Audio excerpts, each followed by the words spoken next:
Mayor Taylor, we begin recording. Okay, thank you very much. Good evening, members of council, staff, and any members of the public that happen to be viewing this meeting. We will call our council meeting of August 16th to order at exactly 6 o'clock. First on the agenda today, we have a public meeting with regards to a minor variance. This is a section 45 public meeting. And I believe that Kent Randall is going to take the lead on this. Does any member of council have a pecuniary interest with the application we're going to be dealing with tonight? Seeing none, then I would ask for Mr. Randall to present the report. Thank you, Mayor Taylor. Good evening, everyone. This is a hearing under section 45 of the Planning Act for an application for minor variance. Applications number MV-2021-A003. Minor variance affects the property at 1175 Heritage Line.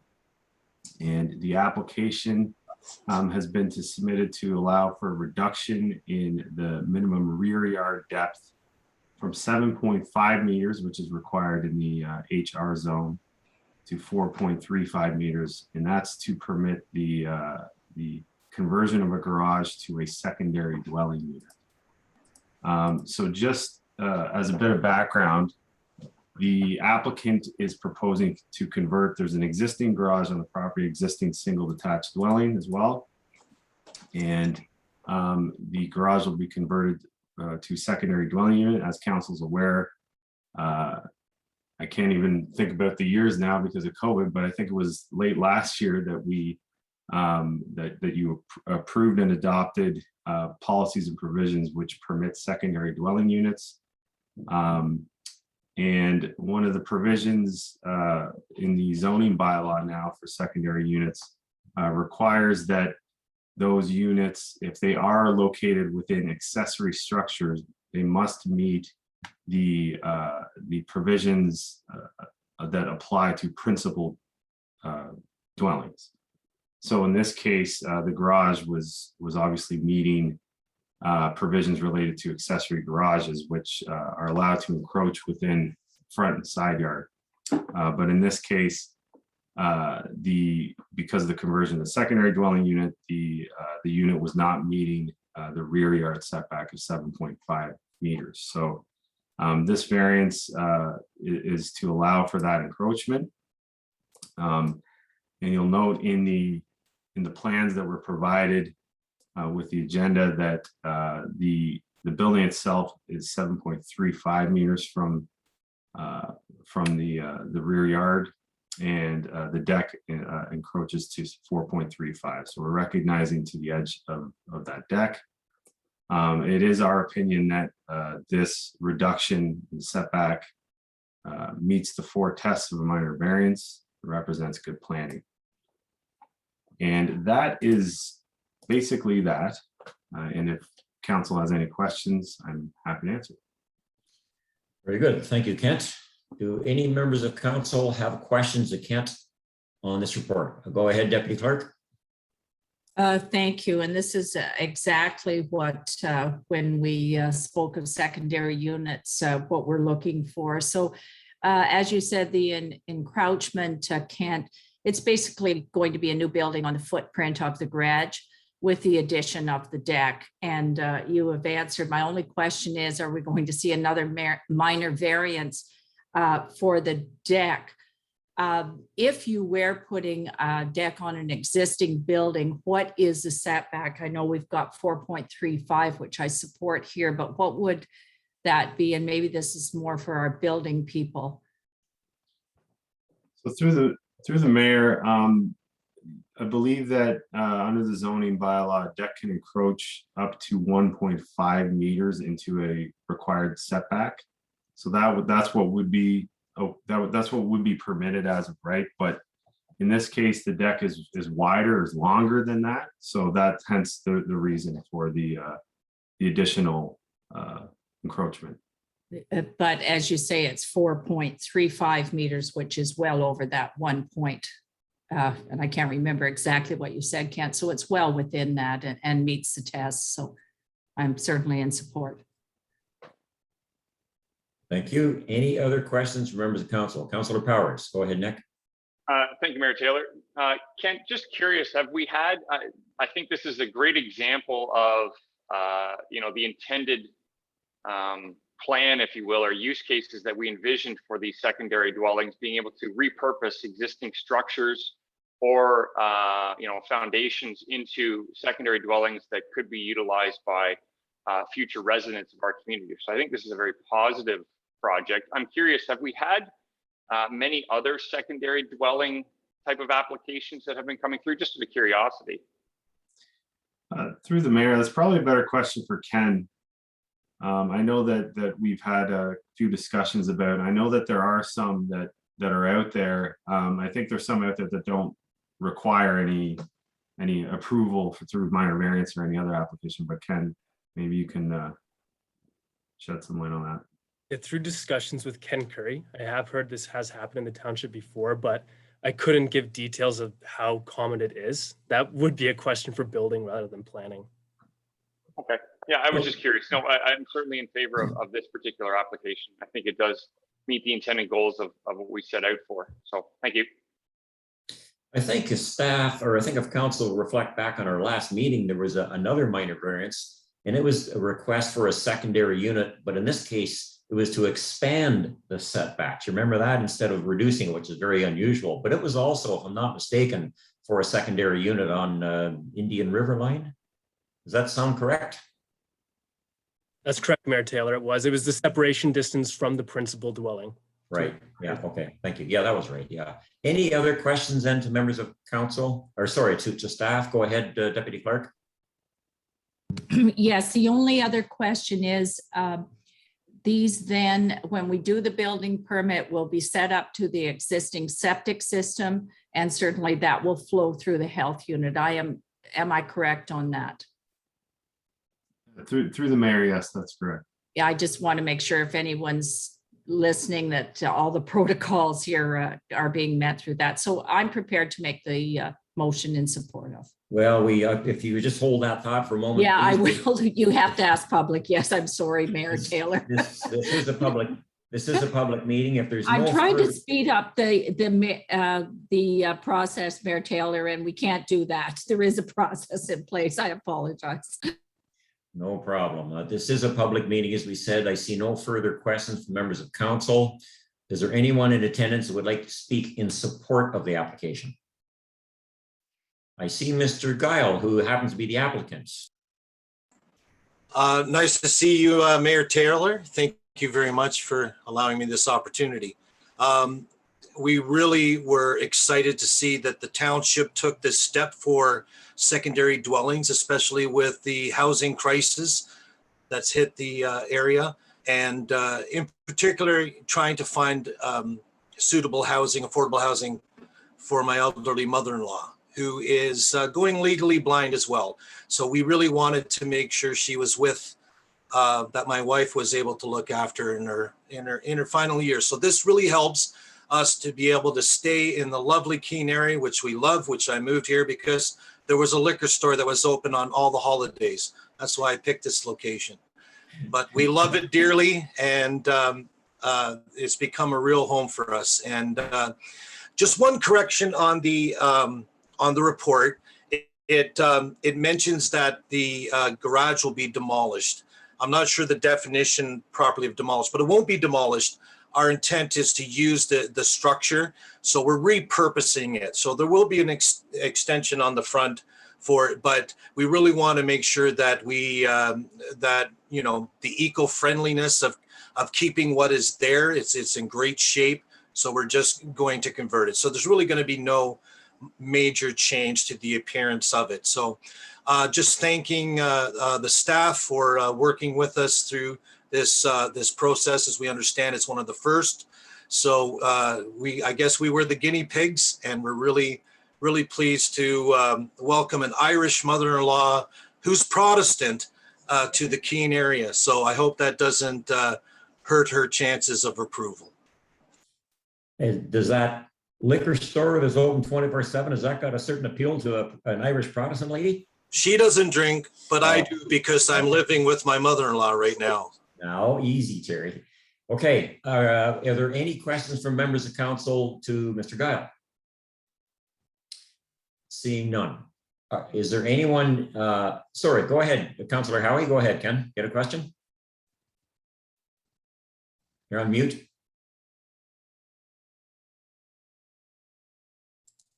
There we go. We got it. No, only maybe a little bit of information for Terry. I've heard of up in Perry Sound that a person is doing a very similar project, and they got provincial funding. And as long as that person stayed in the residence for a certain time period, they wouldn't have to pay it back. I think it was 5 years. And then if it was 3 years, you only pay part of it back.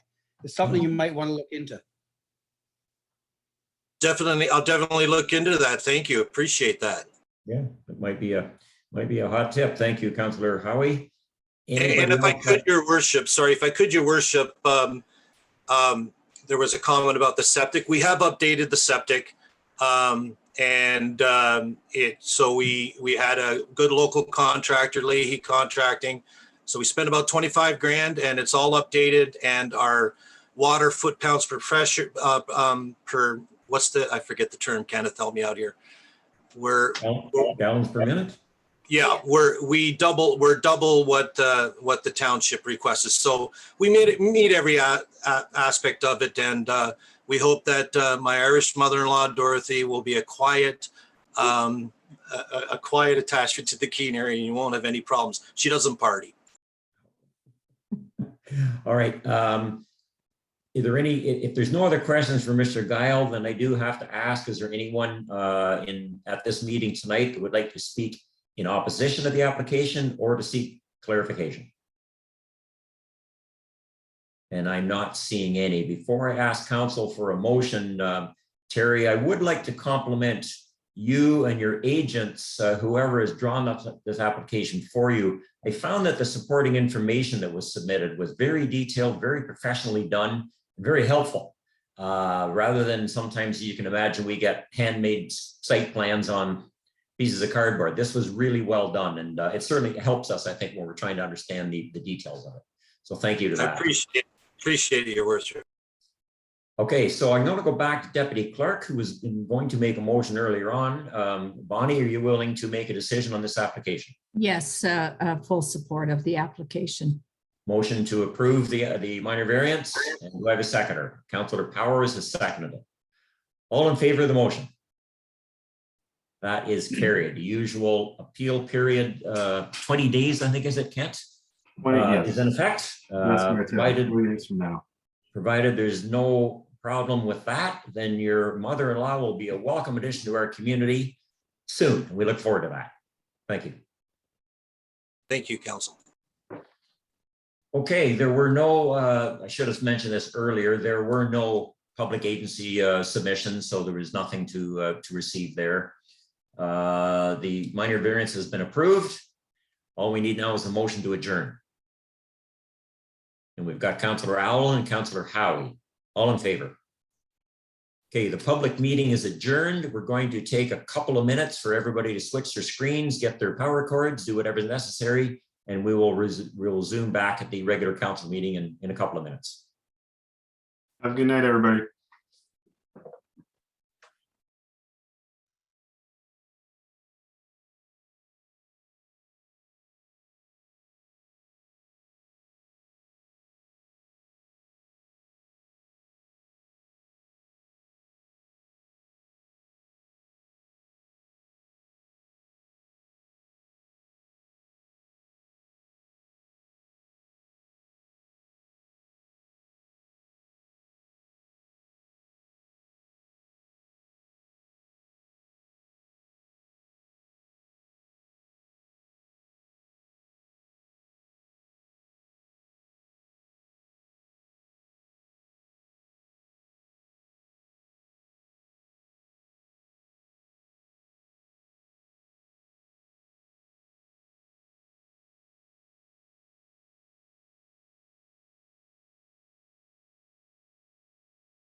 Okay, council, we will call a regular council meeting to order at exactly 6:15. I'd like to welcome Greg Bordas to this meeting. Greg is on his way to between Vancouver and Calgary now. He's on the outskirts of Calgary and he's attending this meeting in an automobile using the phone. He's not driving. Greg's on holidays, as you can well imagine. So thank you, Greg, for dialing in and participating in the meeting tonight. We also, of course, have Richard Steginga, who will be presenting our audit shortly during the delegation portion. I have no announcements other than to say by now it's old news. Everybody's aware that we will be having a federal election on September 20th, I believe it is. So that's going to create some energy in the community, and good luck, of course, to all the candidates. Are there any members of council with the disclosure of pecuniary interests on any of the matters before us this evening? I'm seeing none. Are there any additions or deletions to the agenda?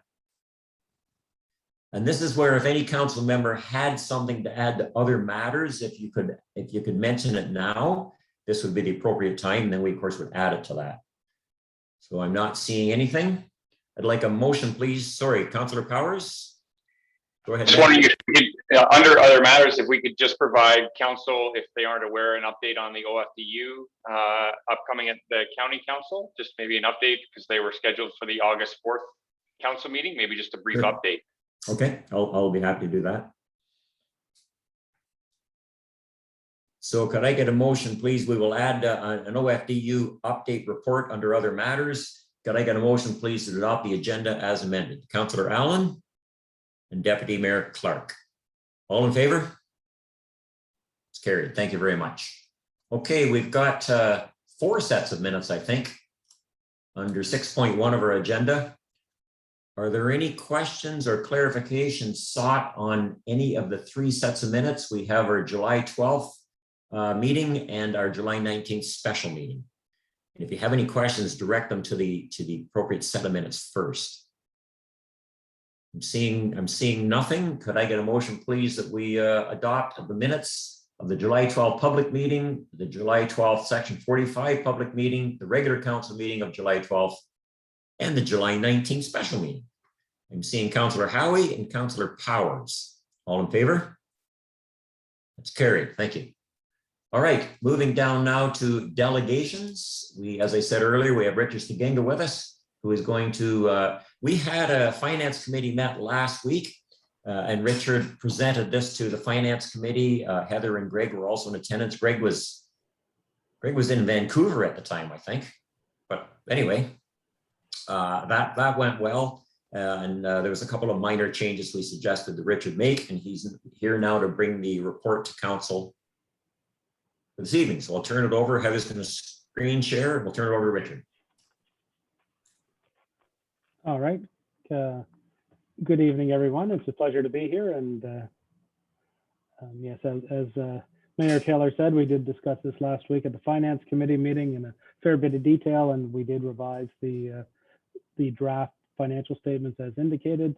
So therefore, ideally tonight, I'll just go through a quick summary of the highlights here, and as a result, then we'll just go from the presentation piece here, and that is. I think what we should do, Richard, is if council members have any questions, if you could hold your questions to the end, I think that would be easier to manage. Just make note of the slide number. If you have a particular question on a slide, just make note of the slide number, and Heather can revert back to that slide for questions. I think that's probably the best way to go through this.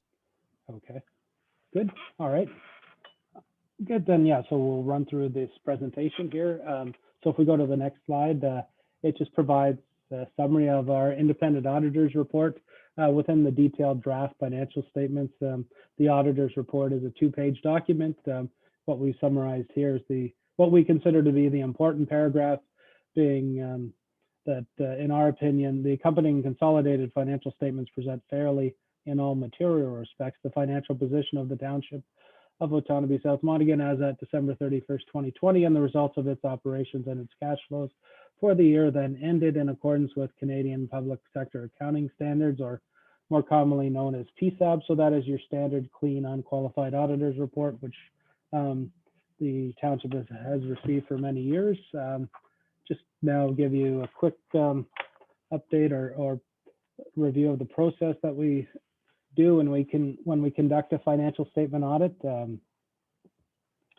So what we do there is some of the things, review the council minutes, and then of course we do dive into actually testing the transactions within the general ledger during the year. That involves sampling, doing analytical review, looking at estimates within the financial statements, and then as well too looking at the individual streams within the municipality, both of the inflows and the revenues, and the outflows being disbursements and payroll, and then as well too the one item being journal entries, whereas not involving an inflow or an outflow, but just looking at things that get adjusted throughout the year.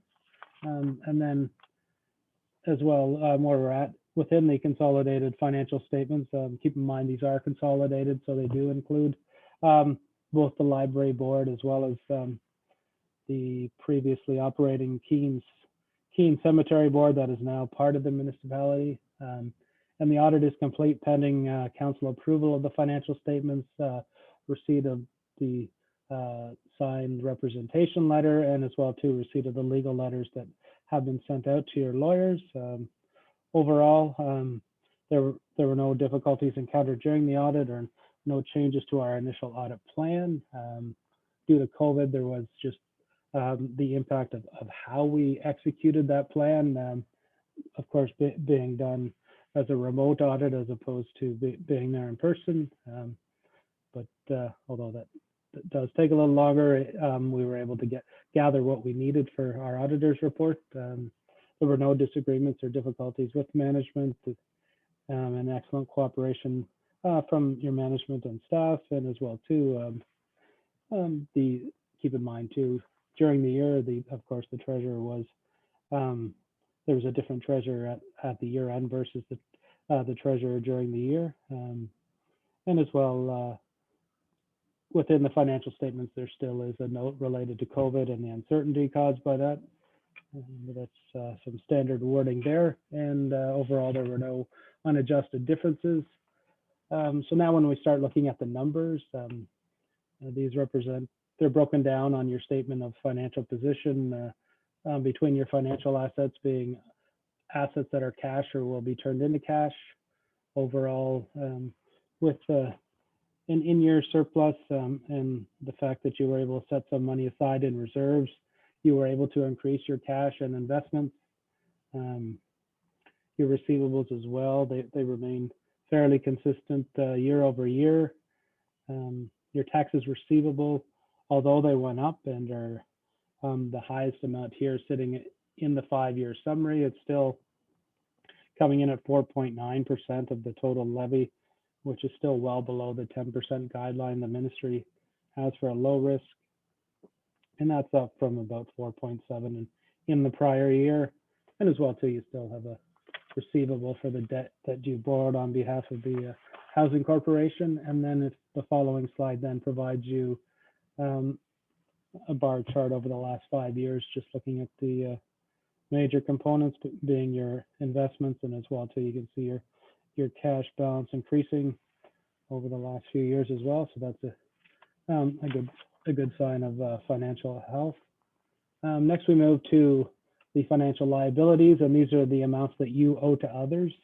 During the year, you did almost complete the fire hall station number 2, and as a result of that, you did take the advance from the OILC, and that's the $1 million is what you're approved for, and what was outstanding at the end of the year. Of course, as you know, that amount was repaid subsequently in 2021 with the sale of the previous fire hall and available funds within the municipality, so that is no longer there, that liability. Next, you have your accounts payable and your accrued liabilities. And really the major change there is just some additional monies you've received from developers for advancing projects that are that you're currently working through. Your obligatory reserve funds for deferred revenue, that they represent the unspent funds for gas tax, parkland development charges, which is the largest one of about $500,000, and some police fines as well, that although you've collected the money, you haven't spent it in accordance with the various requirements. So then when you do, it'll come out of there and be shown as revenue. And then as well, you still have your long-term debt. Those amounts were paid down, and keep in mind about $1 million of that does relate to the what you borrowed for the housing corporation. And as well, you have the estimate closure for your one landfill site. And as you're moving closer to that time frame, that liability is going down. And then as well, your employee future benefits for retiree benefits, that's been actuarially determined, and that amount did increase slightly year over year. So you have about $8.1 million in liabilities. And then there's the 5-year history there.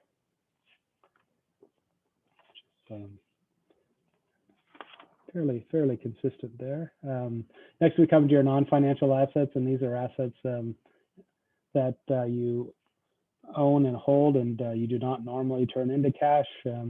Capital assets being the biggest one, and then as well too, the one thing to keep in mind here when you look at your prepaid expenses, the big change there was the fact that your 2021 insurance policy was not paid until 2021, whereas in prior years it was paid in advance, so there was some amount as a prepaid flowing into the next year.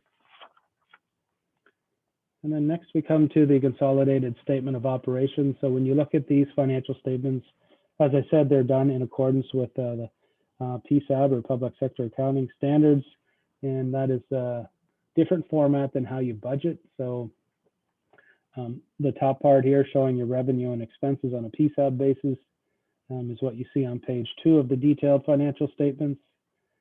And then the lower part is the reconciliation to what you do for a tax rate budget. And as you can see, operating surplus wise, for a tax rate budget, it is supposed to come to 0. And then you can see the reconciling items being mainly related to capital, use of reserves, and long-term debt. And as well to long-term debt repayments are not considered an expense, but you still need to raise the cash every year through your taxes. And I think the one thing here you will notice, and you'll see it in the revenue as well, the lower amounts within your budget to actual on your capital. You had a number of projects that were budgeted for both provincial revenue and then within the expense for the arena and the water, that those projects did not occur. So that accounts for the majority of the difference there when you look at budget to actual on asset additions. And as a result, then you did not need to take as much money out of reserve and reserve funds, and as well too, you're able to set some more money aside in your reserves than budgeted. But as you can see, it does still come out to 0 on the bottom line for both budget and actual in 2020 and 2019.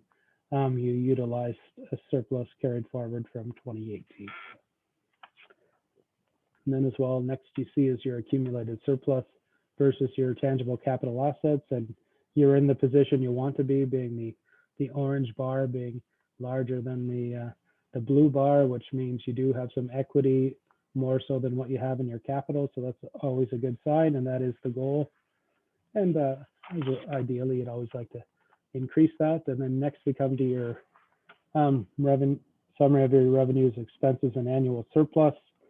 And you can see there the in 2020 the difference between your revenues and your expenses, and that's then showing an annual PSAB surplus, and that's mainly related to both additions to capital funded by the gas tax majority, and as well to setting operational surpluses aside in your reserves. So that's why the gray bar is a little higher in 2020 compared to 2019.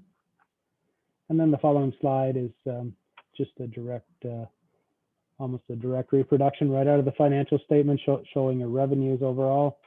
A couple highlights here. The the provincial revenue, you can see there is down a fair bit from budget. And as I mentioned earlier, there were some capital projects for both the arena and the water systems that we're expecting to be, expecting or ideally being approved for funding. And as a result, that did not occur. So you did not have the revenue or incur the expenses for capital. And then as well, too, a couple of things within your, if you look at your federal gas tax, you utilized almost 600,000 for the work done on the third line. So you used a fair bit there versus the prior year where you did not use any. And then as well, too, when you take a look at the 2019 amounts within the province of Ontario line, keep in mind you did almost receive $600,000 in one-time modernization funding, which did not occur in 2020. But what you did get was approximately $173,000 in safe restart funding from the province. And then, as you can see there, the pie chart there showing your various sources of revenue, and yet again, property taxation being the major funder of this year's operations. Next, we come to where you spent the money. When you take a look at these numbers, the budget and the actuals include amortization, but no capital additions. Overall, just with the pandemic, certain things did not come in as expected under operational amounts, both in protection services for both fire and protective inspection and control, building and bylaw. Transportation services was fairly close to budget. Environmental, a number of things both within the water, sewer, and waste management areas did not transpire as projected, and as well to the change in the landfill liability is also recorded there. The social housing amount represents the interest that you paid for the loan borrowed for the housing corporation, as well too. On the previous page, there was also revenue from them, so it nets out to zero. And then as well, previously under user charges on the revenue slide, it was down about 90,000, mostly in the parks and recreation area for both the arena and the ball fields. And as you can see here, the operational expenses too are under budget as well. So that those things are working hand in hand, moving in the same direction. And as well too, planning and development was under budget as well, mainly related to salaries. And then as well, the following pie chart just shows the breakdown there and the various percentages. And as well, transportation services, normally the largest, and then we just see them broken down between the type of expenses. And as you can see there, these amounts as well are below budget. Keep in mind when you look at the budget actual for interest, that 109 does include the 41,000 for the housing corporation, which is not in your budget. It's still within the materials as well. Both recreation area and bylaw as well were under budget. Within the contracted services, a little over $1 million related to the OPP contract. And then as well too, you can see the amortization that is included within the various columns there, being about 1.2 in budget in prior year, and then about almost 1.3 this year, for a grand total of almost $8 million in expenses. And then we have the segmented information there as well. The pie chart of the segmented information. And then we come to the accumulated surplus note. So this is the amount that's left over. Overall, the township has about $19.5 million in a PSAB accumulated surplus, of which almost 14.5 of that is related to your capital assets, less your debt that's related to those. So that's majority of your accumulated surplus. And then you have those items that you do not have to fund until you're going to spend them, being the employee future benefits and the unfunded landfill, and then the Keene Cemetery and Stewart Hall amounts. And then what you do have moving forward is the reserve and your reserve funds. And you can see there they increased approximately about $1 million. So you're able to set monies aside for projects moving forward. And as well, that's mainly related for year-end entries. And the big thing there is to keep in mind that you always need to take a look at your reserve balances in comparison to both your asset management plan and your capital plan to ensure that as you move forward, you're able to keep your maintain your capital and then as well too trying to keep your tax rate increase on a predictable, consistent basis. And then next you have your reserve and your reserve funds. And you can see there they have been growing over the last 5 years. And then taking a look at your capital additions, they came in about $2.8 million. And you can see there the majority of that is tied up within roads, being the third line and Villiers, as well as the old Norwood Road. You'd spent some money there. Buildings is entirely related to Fire Hall number 2. Vehicles include the fire tanker and the tandem truck and some pickups, and then machinery and equipment relates to majority is the ice resurfacer and some water tanks. That's where you'd spent your $2.8 million in capital, and then you can see there the comparison of additions to amortization over the years, and you can see there the you did add a fair bit in comparison to your amortization this year, and that will vary based on what is needed and what available resources you have. And then the following slide just gives you an idea as to what assets are amortized by various type of assets. And keep in mind though, when you look at tangible capital assets, these are all based on actual cost or estimated cost to acquire. So there's no necessarily correlation between the numbers we looked at and the replacement cost. So that's why it's important to keep up your capital schedule to see what might be needed in the future. And then the following slide just shows your net financial assets over the last 5 years, and you can see there it's you're in the black and your that number's increasing. And if you look back at the slide of reserve and reserve funds, you can see there that trend is consistent with this graph here. So it's as you're able to increase your reserves, your net financial asset increase as well. So a summary of where 2020 ended off for the township. Very good. Thank you, Richard. Yep. A lot of information there. Are there any questions from members of council to our auditor on any of these slides or any of the information? And I can't see everyone, Heather. I'm missing Councillor Allen and Councillor. Yeah, we may have to go back to a slide, so we'll just manage this as best we can. I saw Deputy Clerk with her hand up first. Go ahead, Bonnie. Yes, and you had asked Mayor Taylor to refer to the page. So I'm looking at page 7. And just when we look at landfill closure and post-closure facility, that is our active landfill. It would be, I would find it advantageous if we put down Bensford. Okay, it's not Bensford. No, that's the third line, I believe, the South Monaghan site. The south, okay, it would be advantageous to refer to which landfill it is then. Okay. Okay.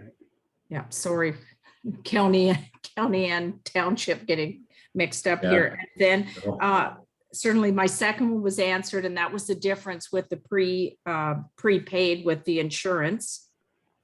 And then on page 13,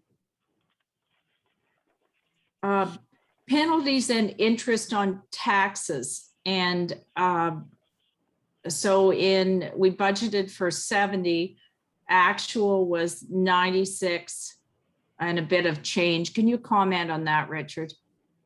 Well, yeah, that's mainly due to the fact that your taxes receivable balances did go up over the year. There was some deferrals that you did approve, but in total, the the amounts did increase year over year. And like most municipalities, when you set the budget in both that area and investment in income area, those historically are maybe budgeted a little lower, just so that you do not have the risk of coming in under budget. So Now, our base certainly for impact would have, been increased with, the buildings, et cetera, going on. But also with COVID and how it hit people, is that reflected in this as well? yeah, I mean, based on two other, we do also audit a number of other municipalities, and yeah, depending on where you are and the severity of COVID on the local economy, we've seen places where actually taxes receivable in total have decreased year over year, whereas in some places like yours, they have increased, and as a result, then those amounts then have went up. So then, just if I may follow up through the mayor. Sure, go ahead. So really, Richard, with COVID and that, we are in a healthy position, even with that impact overall. Is that a fair assessment, or? Yeah, and that's fairly consistent in what we're seeing as well. Is although you had decreases in certain user fees, predominantly related in the recreation area, your costs also did decrease as well. So there's that correlation there, and as well too, the province, as I mentioned, did provide you the Safe Restart funding, which you're able to utilize. So overall, then yes, it financially it turned out 2020 turned out okay for the municipality. Yes. Better, I think, than what we could have without that 180. So thank you.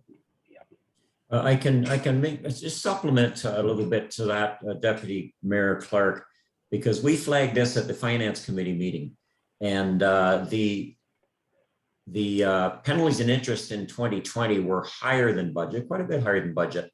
And at the same time, if you remember, council had waived interest and penalties on property taxes for almost half the year. So our treasurer was there, and we questioned that, and Jocelyn looked back, and indeed that was the correct number, and that did take into account the interest and taxes, interest rates, and the penalties on taxes that were deferred. And I think Jocelyn's on the meeting tonight, and I think it was primarily a result of it. There was just a lot more taxes collected. And so a percentage of that, unfortunately, gets subject to interest and penalty. Jocelyn, do you recall that conversation? Can you add anything to that? Yeah, Mayor. It basically, anybody that didn't pay their taxes up until past due deferral, if they carried a balance, as soon as that deferral ended, they were charged interest on their total balance. So if they didn't pay April and then came to July and didn't pay July, well, they were paying penalty and interest starting in August on that whole balance, even though they didn't pay interest between April and June. So if they didn't take advantage of that time to pay their bill, then they were paying interest on a lot more balance. And the reality was there were very few property owners who exercised the option to defer tax payments until the end of June and took advantage of this interest and penalty free period. There was a few, but not very many. And by the way, Jocelyn would be quick to remind us that she was not the treasurer at that time, but she has since assumed the reins. Any other questions to Richard? I can see all council now on any of the presentation here. Councillor Powers, go ahead, Nick. Not so much a question. Thanks, Mayor Taylor. Just I guess a fair statement in terms of the conversation that we had at the Finance Committee and the conversation that we're having tonight is that the township remains in a solid financial position, even coming through the pandemic. And I think that's a fair statement to make, looking at the reports and where we are today. So I think it's a positive auditor's report. I think that's fair. Would you say that, Richard? Yes. Yeah. I mean, back in March, I guess none of us really knew the way how things would turn out. So it's good to see that they turned out the way they did. So yes. And that's true. And I think the point should be made that while we certainly, I think council and staff have done a good job of managing our finances and trying to be fiscally responsible, we did receive quite a bit of funding for the province of Ontario for various things as we went through COVID, and it was really appreciated, really needed, and that's helped as well. So we can't lose sight of that fact. Without some of that COVID relief funding that was applied in various places, this might be a different financial statement. At least the picture wouldn't be quite as rosy. I think that's probably a fair statement. Any other questions to our auditor? If not, and I'm not seeing any, Richard, I'd like to thank you and the staff of Baker Tilly for once again supplying audit services to the township. It's a pleasure to work with you. We've been with you so long now that you're almost like one of the family, Richard. It's scary.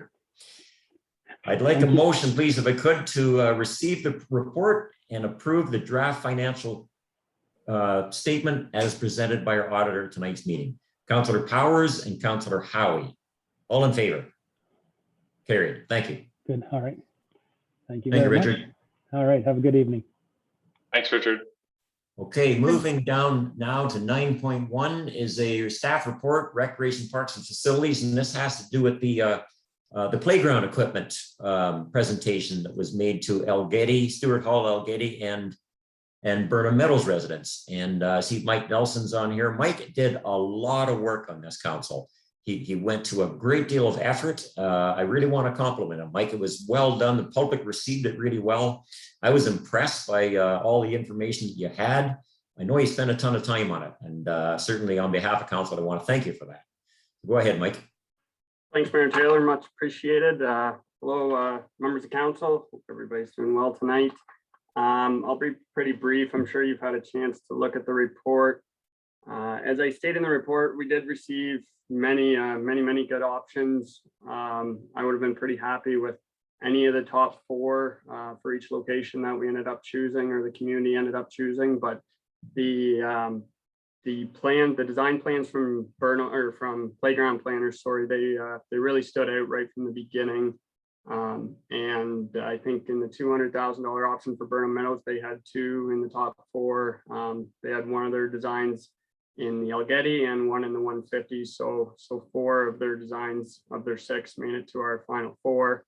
And obviously the community, as we saw with the voting, felt the same about their proposals, and they received almost unanimous votes for all of their options. Both proposals meet all the requirements that we set out in the RFP. We decided to go with the $150,000 option simply for cost effectiveness, and we felt for what's needed in a park like that, or any park and playground for kids to have fun and our community members to enjoy it. It certainly had a lot of good equipment, and the jump from 150 to 200 we just felt wasn't worth the extra $50,000 for us to put out. Obviously the requirement that may not be met that we're still worried about is the November 15th, 2021 deadline. Obviously due to the pandemic, the delivery delays are ongoing. She did a timeline in the proposal from them, and it had them completing the work by November 4th, but that was using an 8-week delivery timeline, which is what I was told when I met with her as well. And that was most of them were 8 weeks, some were 8 to 12, but she said the suppliers have moved to a fairly firm 12-week delivery timeline now. So, which obviously puts us into mid to late November before they even possibly get the equipment. So I guess within this report as well, I'll be looking for council's approval to move the job to early spring 2022 if necessary. As I said, they're very adamant. She said she didn't want to, lie and say, yeah, we can get this work done.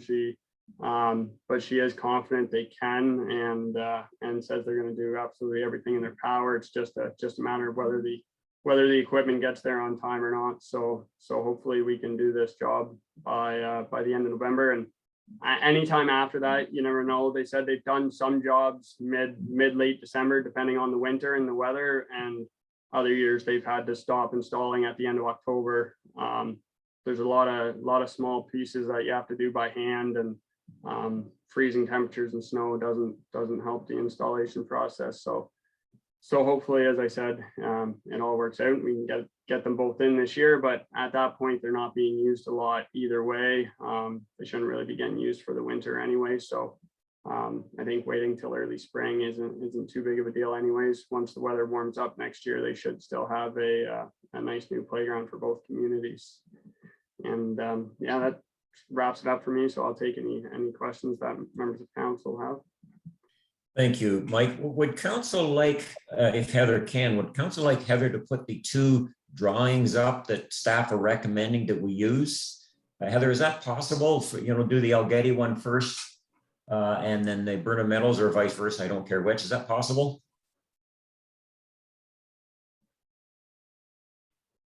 It is, if you just give me a few minutes to try to pull it up. Certainly. In the meantime, Councillor, is there any questions to Mike? Go ahead, Nick. Thanks, Mayor Taylor. Mike, really good report. Certainly echo the comments from the mayor. Lots of work from you on this project, and I was able to see sort of the in-person review that was taking place at the community center and the community consultation process, which was extremely well done. So compliments to you. Just a couple of questions. In terms of the timelines, obviously you're right. Even if we got it installed by November 15th, there's not going to be a whole lot of usage of it until April or May of next year anyway. But I'm curious, did the firm identify that there would be prep work that could or would be done prior to the spring in terms of landscaping or preparing the land that may include the demolition of the existing Algetti structure prior to the spring to sort of speed it up, or would they say, we're going to hold off on the whole thing if we're not able to do it and start in November, and we'll just wait until the spring and do all of it? Is there stepping stones that they could do in advance, or are we thinking the whole thing? Thanks, Councilor Powers. Good question. From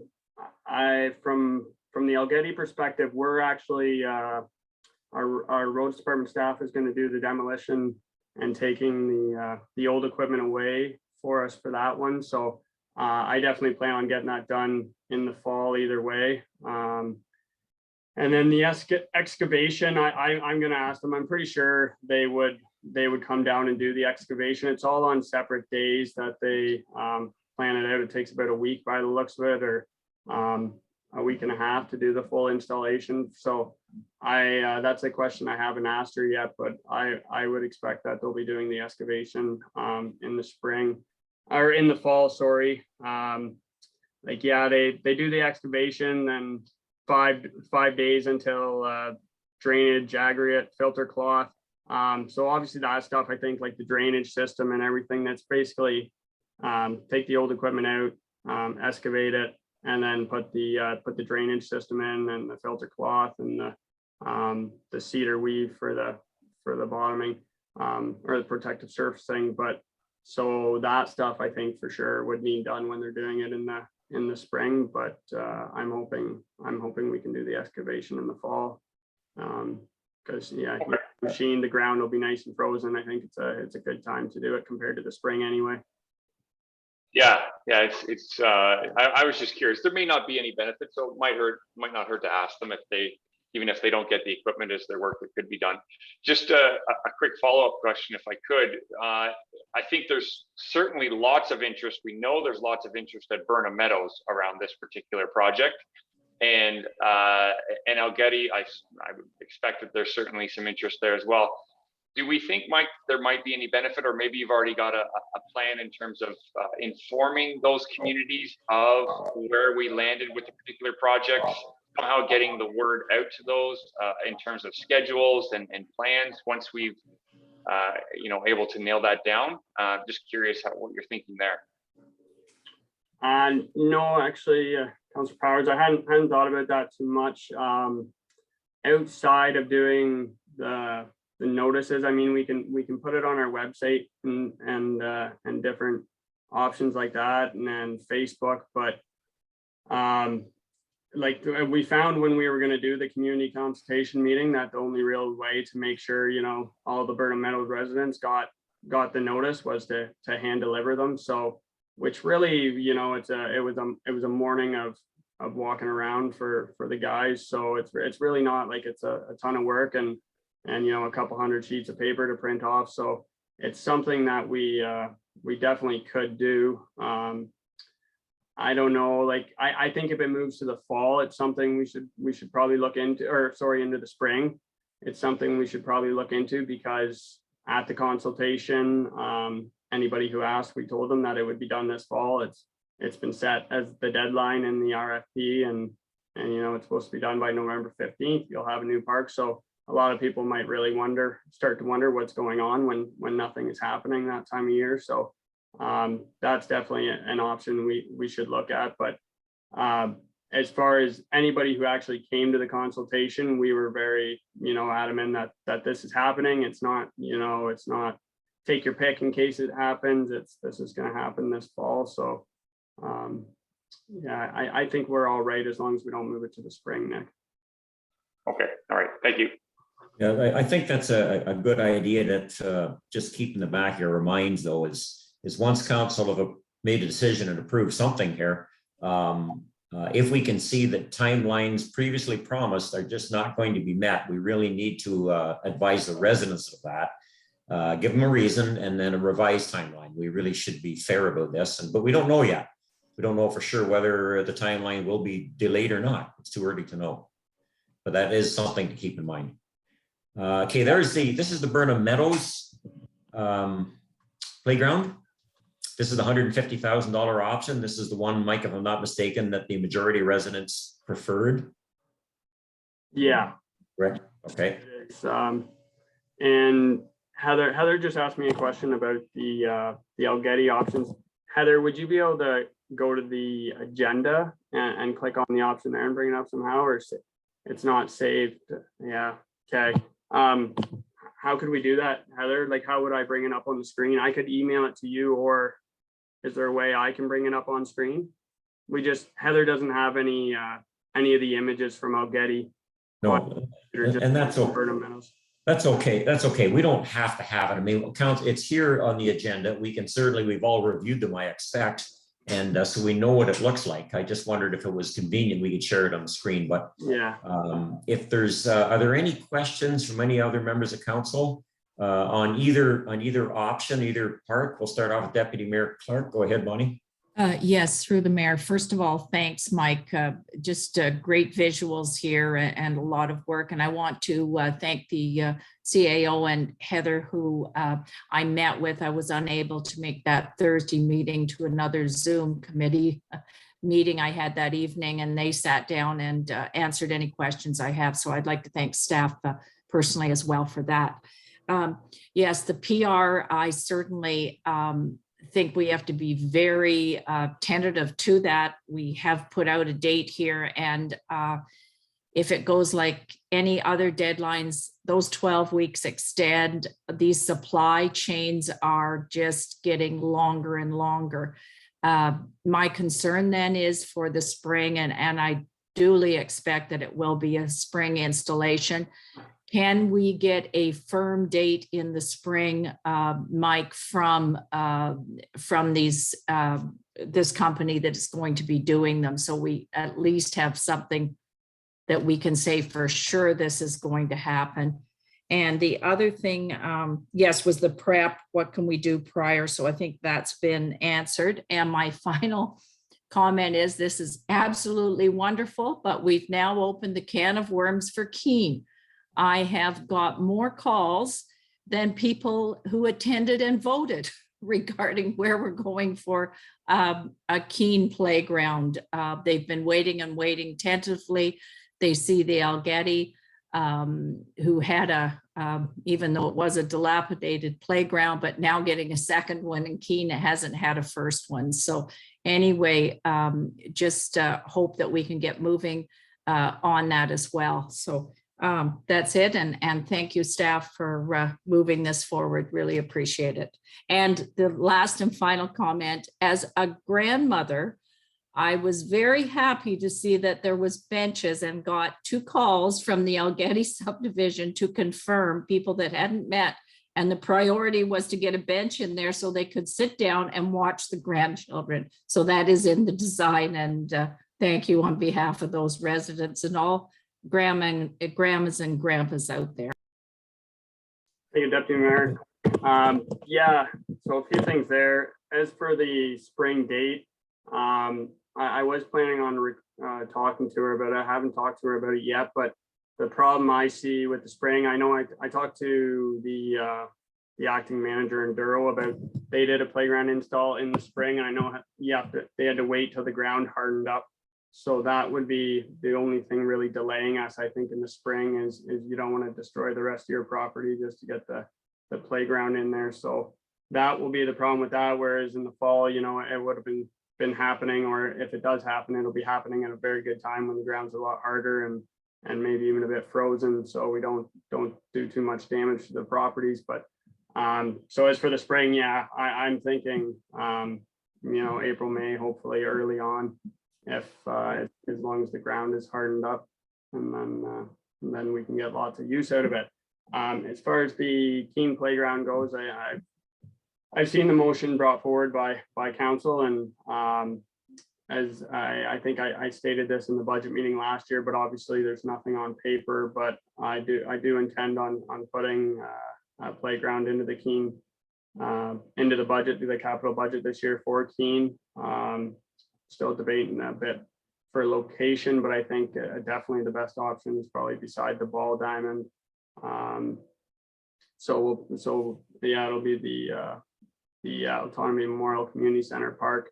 And I'm thinking, you know, somewhere around what we did in Burnham Meadows, or in between, or sorry, not Burnham Meadows, in Algety, or somewhere in between there.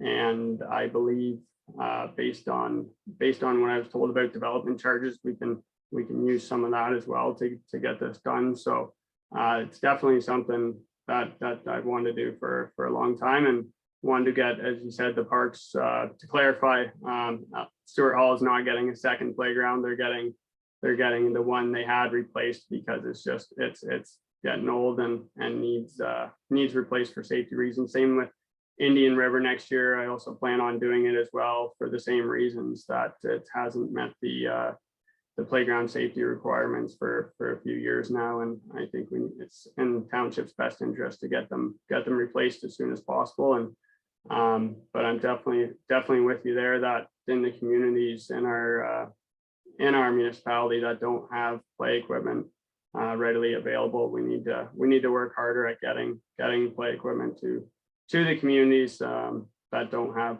any play equipment currently. Thank you, Mike. Music to my ears. Okay, Mike, we council asked staff to come back with a report before the end of the year with a plan on playground equipment throughout the township, and some of what you discussed there will be considered when you're writing that report. So we'll wait till we get the details of the reports out, and then decisions will be made next year with our capital budget. You're right about spring projects. You got to be really careful about promising any timelines in the spring, because you never know what the weather is going to be like. But we will commit to the residents. We'll get this done as quickly as we possibly can. If there's any delays, it will not be on the township end. We'll do the best we can. Councillor Allen, I think you had your hand up, and then Councillor Howie. Go ahead, Mark. I did. Thanks, Mayor Taylor.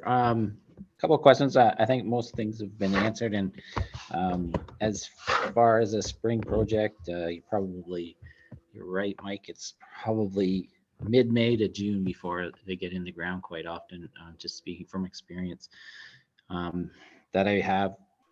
So if there's any way you can have it installed in the fall, although it quite usually is shut down quickly afterwards, it's not necessarily a bad thing.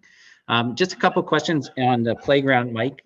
What was the underlayment, like the safety underlayment? Is it a like a engineered wood fiber type material? It is, yeah, Mark. It's an engineered wood fiber is what we went with. We of all the suppliers I talked to, of all the the Parks and Recreation managers, everybody pretty much I talked to suggested the engineered wood fiber is the most cost effective and one of the best options out there.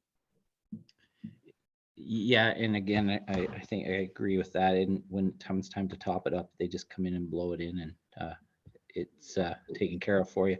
The question I have, and I'm not sure if Mike, you can help me, if I have to go to maybe Greg or someone. Like it's been this the Burnham Meadows project's been on the books for quite a while, or the talk of it has been, and I always heard a number of 300,000. And to be honest, I was just quickly trying to look back, but I'm having technical issues and I only have one computer, so I couldn't get to my agenda. But where are we carrying, like, where was there 300,000 on budget for this? Or is that part of a bigger plan? I just can't seem to find that in front of me. So I don't know if maybe Greg can explain that a little better. I can, Mr. Mayor, I can answer that question. Hopefully I don't have too much background noise here. It's being funded through development charges, and the money's in the budget, and it was budgeted for 300,000. Does that answer your question, Councillor Allen?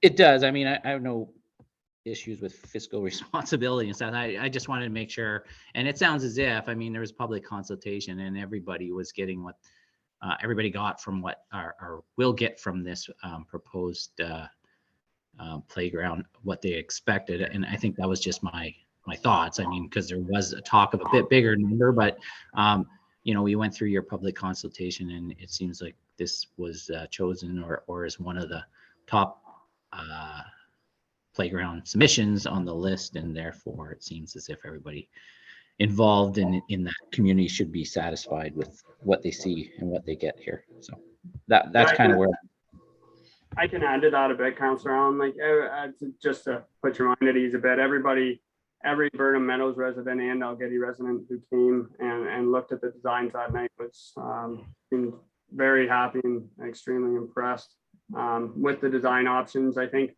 the $300,000, I think a lot came from us not fully knowing the full extent of what we would have to do to prepare the park, and also in regards to just a park build right from top to bottom to top.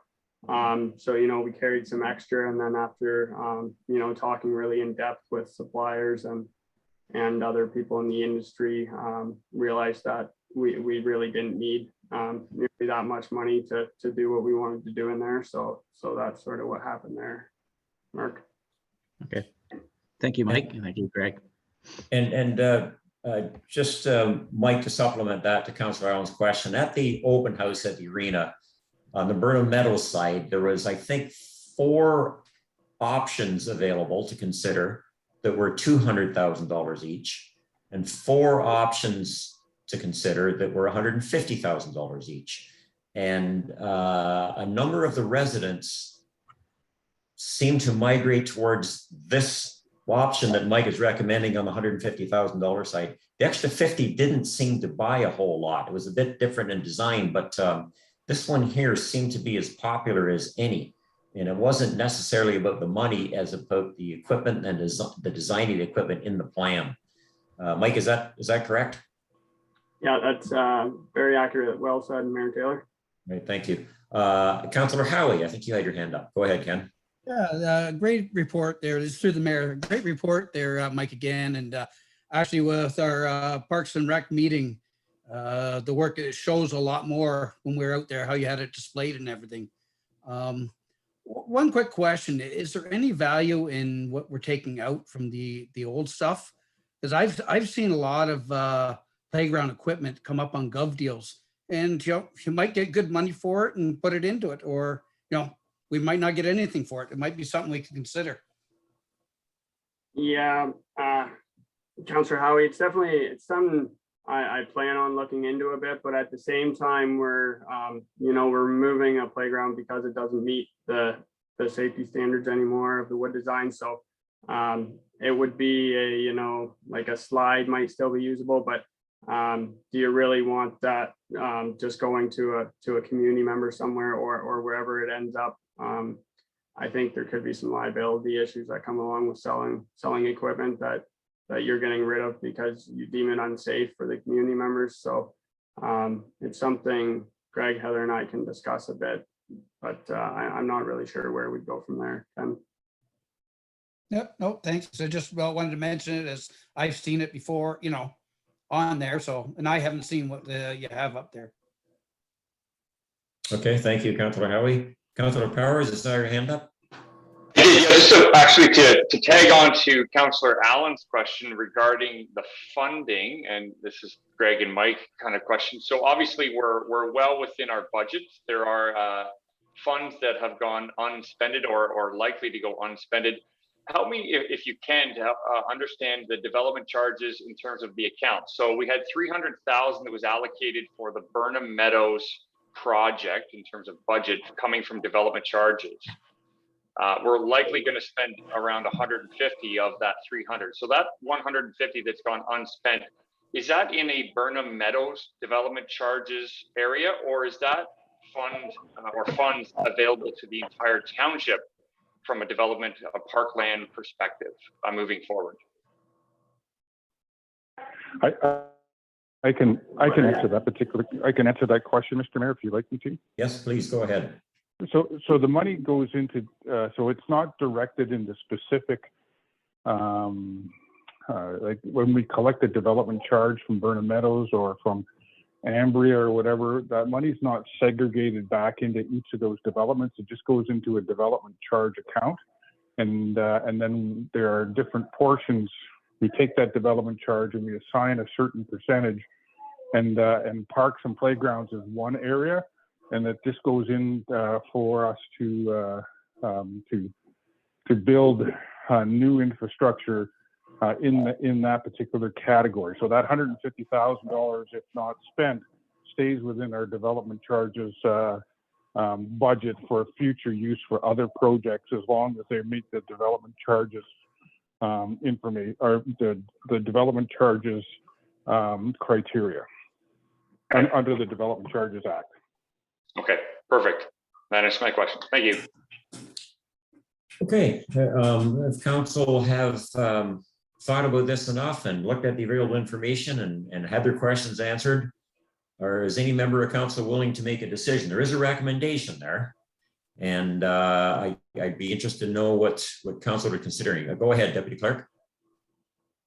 Yes, I'm certainly prepared to go with the recommendation. It's fiscally responsible, which is absolutely wonderful. And as mentioned, that leaves more in our account to do more recreational side, which is excellent. So the two proposed layouts, I'm prepared to support it. So I think the appropriate motion could simply just be to receive the report and approve the recommendations. Simple as that. That would be fair enough. Do I have a seconder? Councillor Allen. Call the vote. All in favor? That is carried. Thank you. Thank you very much, Mike. We'll look forward to hearing some more information with regards to timelines on this. And we'll keep our fingers crossed that maybe we can get something done for this year. But thank you very much. Thank you, everyone. Okay, moving now to staff reports.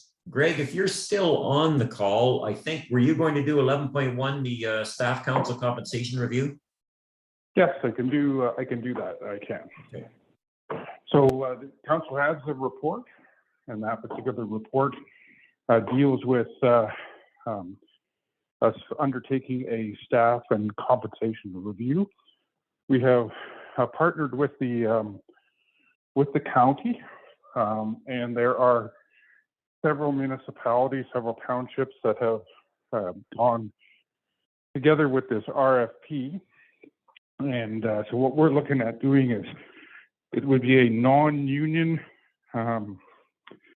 compensation review, and as well a council compensation review. So they would look at like-sized municipalities and compare our positions for non-union staff, and as a separate thing. So they would look at everything from let's say the clerk, deputy CAO, and in that particular position, and look at comparable positions and they would give us a wage range for that. So we want to do an update for our non-union positions. And then as well, they would also look at a review for council compensation. And the council compensation would, again, looking at like organizations, and it would come as a report. So it's not a binding report. So it would come before to the municipality and will be presented to council, so we could get a sense of how we as an organization, how we stack up, and how our positions are comparable to other organizations of similar sizes. So we were going to look at doing this. It was quite opportune for us to join the county. So the county is doing this, as well as I believe there's 4 or 5 other townships within the county that are doing it as well. So if there's any questions, I'd certainly answer those for council. Okay, questions to our CAO? And the audio, Greg, is good. We can hear you loud and clear. Go ahead, Deputy Clerk. Yes, through the mayor. So this is something that we have not done before.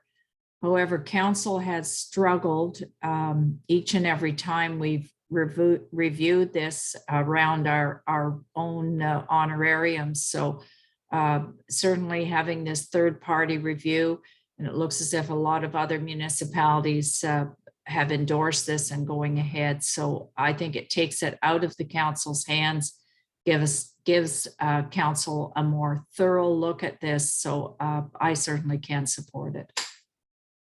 In the report, I believe it lists 6 other municipalities in the county and the county Peterborough that are going to be part of this review. Questions, Councillor Powers? Go ahead, Nick. Thanks, Martel. Just a point of clarification. We're not approving anything here. We're just receiving this for information, right? Okay. 100%. Correct. Okay, thank you. Correct. Mr. Mayor, I just wanted to make sure the council was aware that we had undertaken this particular work. We had a conversation with the Finance and Personnel Committee, and we wanted to share the information with council. Yeah, sorry, Nick, I perhaps misunderstood your question. We are approving to be part of the review, but we're not approving any recommendations or any information that may come out of that. So does that clarify it for you? No, actually it doesn't. I was clear on the first comment, not this one, because as it says in the report, council received the report as presented regarding the compensation for information. So the recommendation is for information only. So I just want to be clear, this is already in the budget.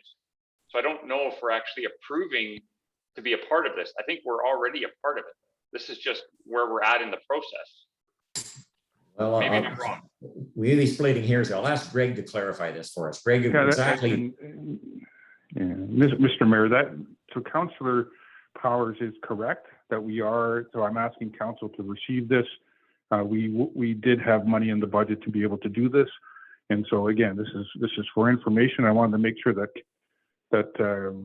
we were informing council about what this work was being done and how we were doing it cooperatively with some of our partner municipalities in the county as well. Does that clear it up for you, Nick? We had already discussed this and we had already approved it. This really, as Greg said, is confirming that council is willing to move forward with it. If you wanted to back out, this is your last chance. Thank you. Deputy Clerk, go ahead, Bonnie. Yes, and if I could just clarify, we've got the bid, we're anticipating 9,600 approximately. Greg, could you, through the mayor, could you tell me what we had in the budget for this? I believe that we had in our future plans to do compensation review. I think we had in excess of $20,000 in this, so there is a cost saving to us as far as the township is concerned. By Thank us. you. I thought. Thank you. Yeah, I had thought it was a lot more than this, so thank you for that clarification. So just now I'm a little bit confused about where we're going. This is tonight we are okaying to, like, as the recommendation says, this is for information. But then the mayor stated this is your chance to back out.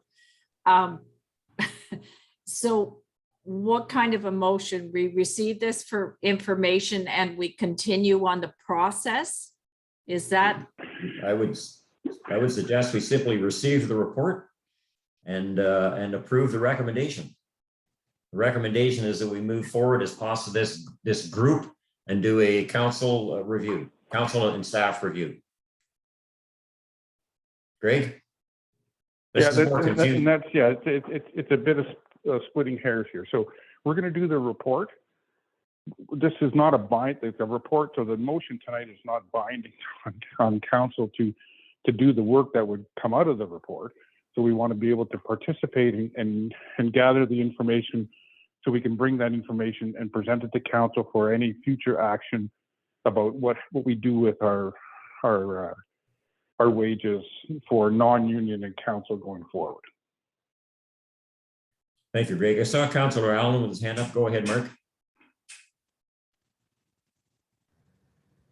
Thanks, Mayor Taylor. And I was just scanning through the report quickly because I'm flipping back and forth between screens and the agenda screen. But I think I found was it November 15th or November 21 sometime, Greg, that this is scheduled to be completed? That's all I was looking for, is the completion date and when you might present council with. Mr. Mayor, through to Councillor Allen, what we're looking for is we're looking to start this process, and immediately the time frame was to have it done by the end of the calendar year, and so that's what we're looking for. So if we can get it back in November or December, that's the plan. And that was the when we did the RFP with the county, those were the time frames that we put out for companies to bid on, was that time frame as well. Okay. That answer your question, Mark? Yes, thank you. Thanks, Greg. Thanks, Mayor Taylor. Any other questions? And just to be clear, really, it's contained right there in the agenda. The recommended motion, if council approves this, is just simply to receive the report. This is for information purposes. Deputy Clerk, you willing to make that motion? And I seconded by Councillor Allen. All in favor? Carried. Thank you. Thanks, Greg. Okay, don't go away, Greg, because I think you're going to do 11.2, which is the Investing in Green Infrastructure Program. Yes, this is the next. So this is the ICIP program for short. This is the next intake, and we require, in order for us to do an application for Crystal Springs Algetty, one of the requirements is that council needs to pass a resolution to authorize the CAO to make application under this particular program and this particular amount of money. So there is a qualifying resolution that's a requirement of the application, and that's the purpose of this report this evening. And for council's information, I have been in contact with MPP Pacini, and he has committed to trying to arrange a meeting with myself and staff and Minister Surma, who is the Minister of Infrastructure, so that she can be ready for our application when it comes through and have a little more background information on it. If it can be arranged, it certainly won't hurt our chances, but that's happening in the background. Okay, if council agrees with this approach, we just need a motion, please, to receive the report and approve the construction project and make application. Councillor Powers and Councillor Howie, all in favor? It's carried. Thank you. Thank you, Greg, and good luck to that one. Okay. Well, hopefully it'll be more than just luck. So. Okay, whatever it takes. Deputy Clerk, go ahead, Bonnie. Yes, and through to you, the mayor. I know, Joe, that you have put a lot of effort into this as staff, but anyway, thank you for that. And I know that you have been in contact with our cabinet minister. So hopefully with all that work that you've done, that we will be successful, but I want to acknowledge that as well. Thank you. I appreciate it. Our MPP gets a lot of credit. Dave has been working on this one, and this is quickly rising on his radar to be his top priority. And I believe him when he says that. So certainly I appreciate your comments, but our MPP gets a lot of credit for any success we may have in the future. Let's put it that way. Okay, staff reports. 12.1 is the a proposal about renewing our OPP contract. I'll turn it over to Heather. Mayor Taylor and members of council, before you this evening is a report on our upcoming renewal of our police services contract. As you know, our contract sets to expire on December 31st of this year. In November of 2017, we did enter into a 4-year contract with the OPP. And again, as I said, it was January 1st, 2018 to December 31st, 2021. Now, as you're aware, there is a new CSPA, the Community Safety Policing Act, is coming out. It's supposed to take effect in the early part of 2022. So I received a phone call from the OPP Policing Bureau advising that we have 2 options, and the 2 options are outlined in the report. The first one being we can do an amending agreement, which is the option that's going to be recommended. And the second one was to actually go into having OPP enter into a brand new contract. With either one of these options, once the CSPA comes into effect, they both will become null and void, as we will not have contract policing any further. There is no financial impact with respect to this report at this time. We will not get our 2022 contract policing financial until probably, I believe it's usually around September or October of this year. And if council has any questions, I'd be happy to answer. I can tell council as a member of OSM's Police Service Board, I certainly agree with the recommendation of this one. It's, for me, it's the only one that makes sense. Councillor Howie, go ahead, Ken. Yeah, I'll make the motion that we proceed with the first recommendation to extend the contract. Very good, thank you. And seconded by Deputy Clerk. All in favor? I'm sorry, I should have asked. Are there any other questions to the clerk on this before I call the vote? Seeing none, all in favor? It's carried. Thank you very much. Okay, thank you, Heather. Moving down now to planning.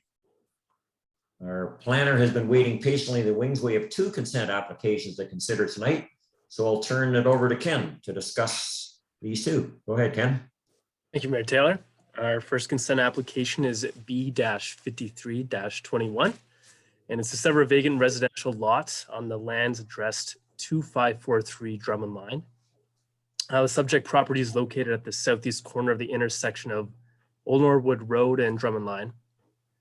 The severed lot would have a lot area of approximately 0.39 hectares with approximately 60 meters of frontage along Old Norwood Road. The retained lot would have a lot area of approximately 0.44 hectares with approximately 64 meters of frontage along Old Norwood Road. The proposed severed lot is to the east of the proposed retained lot. There's currently a single detached dwelling and a garage existing on the subject property. The subject property is zoned rural residential. The proposed lots meeting all provisions of the rural residential zone, and therefore a zoning bylaw amendment or minor variance is not required for this proposed consent. This is a straightforward consent application. If there are any questions from council, I'll be happy to answer them. Thank you, Ken. Questions from members of council? Go ahead, Deputy Clerk. Yes, the only one, and certainly in support of this, it is straightforward and clean.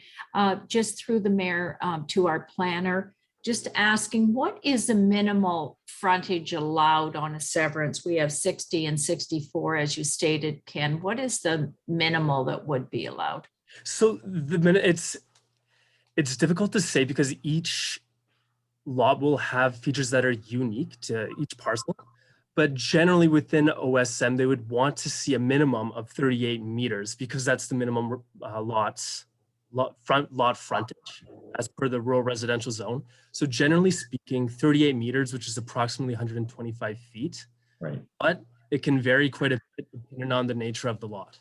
It's 90 feet, I think, Ken, in the hamlet, and 125 feet in the, if we just use feet, in the rest of the township. Yes. And yes. And it depends on what you would like to rezone the lot to as well, the nature of Yeah. what. But we have considered less occasionally, but generally speaking, 125 feet is what the zoning requires. Are there any other questions to Ken on this?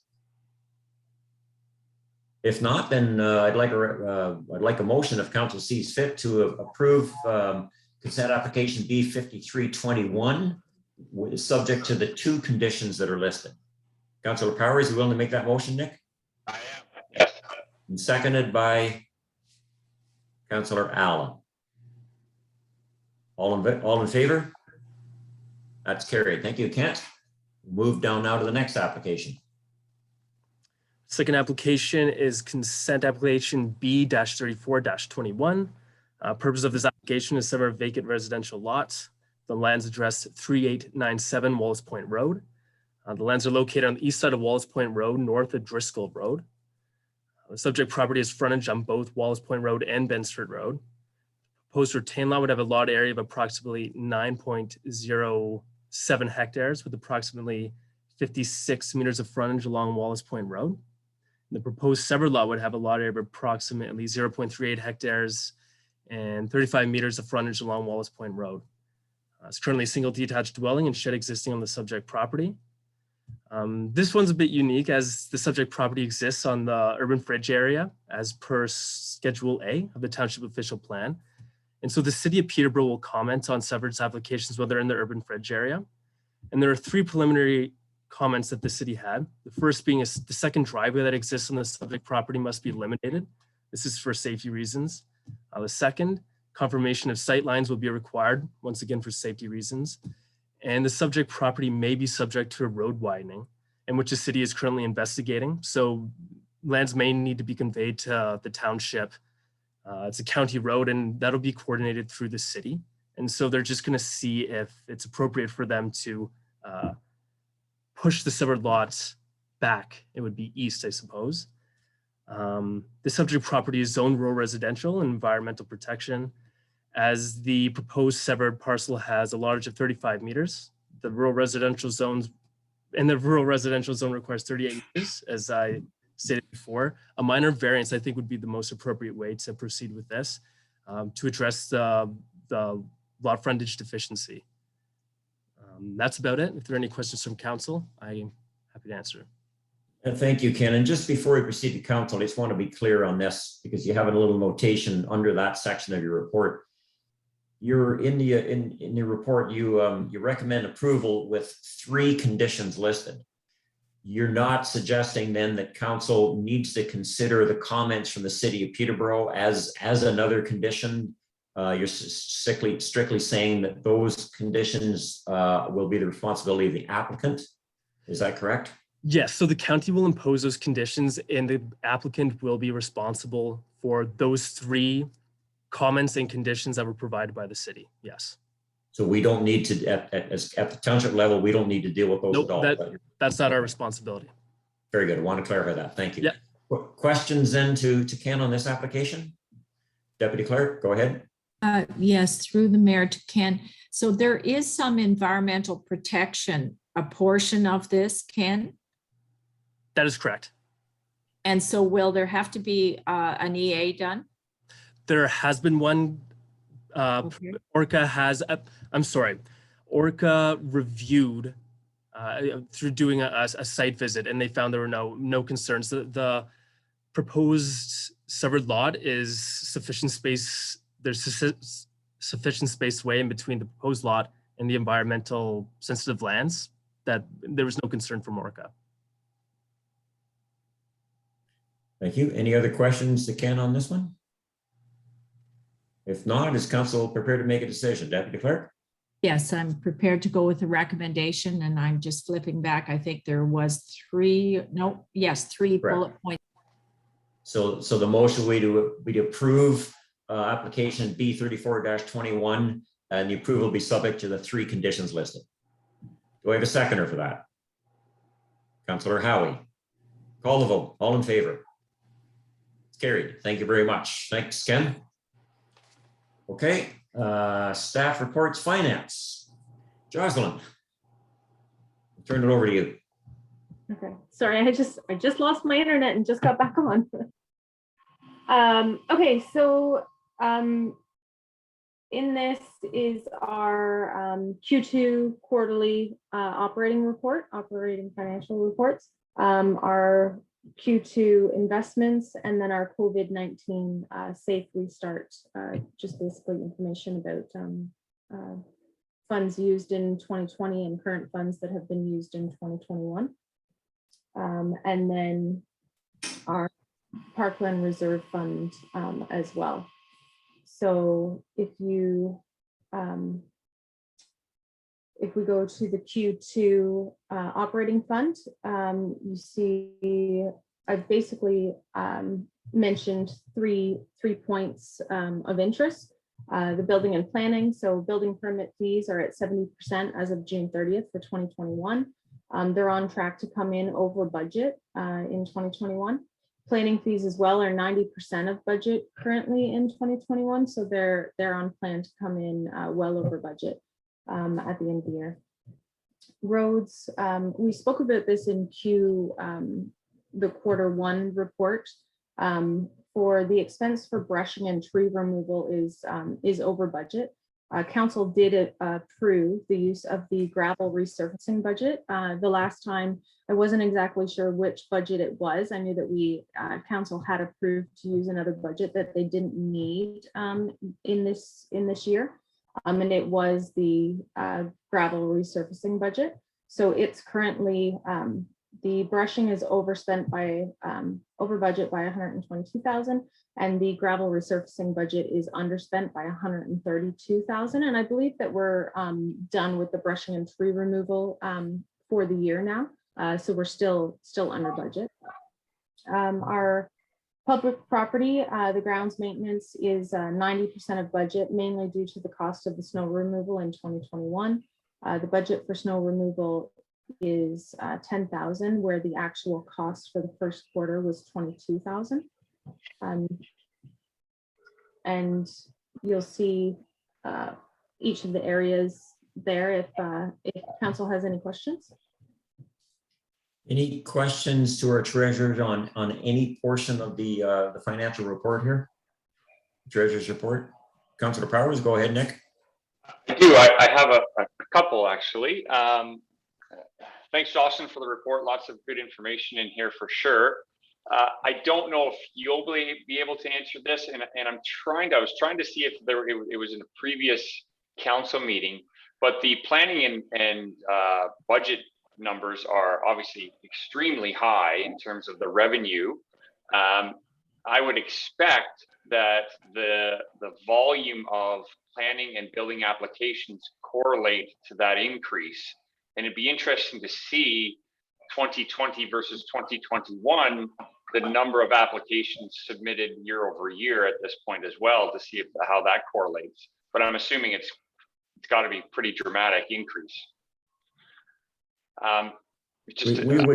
We would get a report from our building department that will list that for us, and those the number of permits issued will be part of that report. So we'll have that information.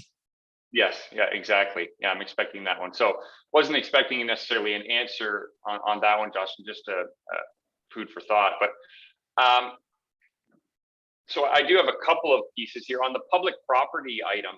It appears that I know that you had referenced the ground maintenance is at 90%, mainly due to the snow removal, but I did find that most of our expenses in the public property area are well below budget.